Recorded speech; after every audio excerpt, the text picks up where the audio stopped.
వచ్చేసింది ఆది శ్రావణం షాపింగ్ అంతటికి అతిపెద్ద కేజీ సేల్ తో పాటు up to 61% of 1+1 offers, combo offers ఇంకా మరెన్నో. CMR shopping mall. బడుగు బలహీన వర్గాలపై ఎవరైనా జులుం చేస్తే ఊరుకునేది లేదని హెచ్చరించారు మాజీ మంత్రి ఎమ్మెల్యే తలసాని శ్రీనివాస్ యాదవ్. బలహీన వర్గాల్లో ఎవరికి అన్యాయం జరిగినా అండగా ఉంటామని స్పష్టం చేశారు. ఈ మేరకు ఇటీవల యాదాద్రి బోర్డు సభ్యులుగా నియమితులైన ఈశ్వరమ్మ యాదవ్పై యూత్ కాంగ్రెస్ నేత జక్కిడి శివచరణ్ రెడ్డి వ్యాఖ్యలను తలసాని తీవ్రంగా ఖండించారు. తీవ్ర మనస్తాపానికి గురైన ఈశ్వరమ్మను పరామర్శించి ధైర్యం చెప్పారు. ఆమె వయస్సును కూడా గౌరవించకుండా ఈ రౌడీయిజం ఏంటని మండిపడ్డారు. తలసానితో పాటు పలువురు బీసీ నేతలు కూడా ఈశ్వరమ్మను పరామర్శించారు. ఈ రాష్ట్రంలో వెనుకబడిన తరగతులకు సంబంధించిన వాళ్ళు గిరిజనులు కానీ, మైనారిటీలు కానీ, దళితులు కానీ మా సంఖ్య ఏదో అందరికీ తెలుసు.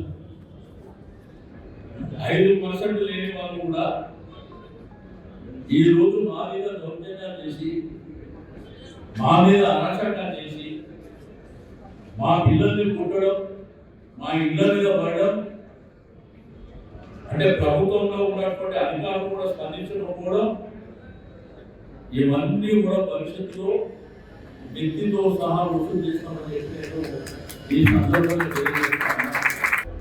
మీరు గులాబీలు చేస్తున్నామా? మీ తుఫేల్ మీద పక్కే వాళ్ళు పెట్టా? అరే మా వర్క్ మీదనే కదా మీరంతా ఆధారపడి ఉన్నది. ఆమె కుటుంబం మా జాతి సంతోషపడకుండే ఆ 48 గంటల్లోనే ఒక విషాదకరమైనటువంటి భూమి మాటలతోని ఆ తల్లి ఎంత మనసు వస్తుందో నేను చూస్తున్నాను.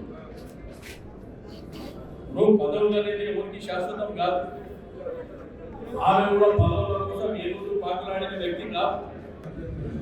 నేను కూడా ఈ సందర్భంగా హెచ్చరిక చేస్తున్నాను. ఇక మీద రాష్ట్ర వ్యాప్తంగా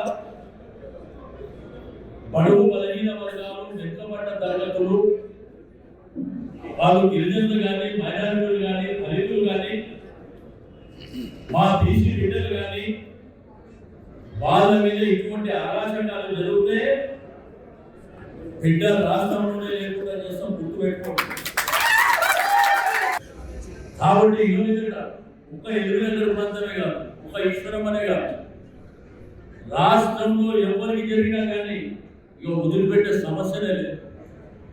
ఏడికైతే అడిగేదని నేను కూడా చూస్తాం.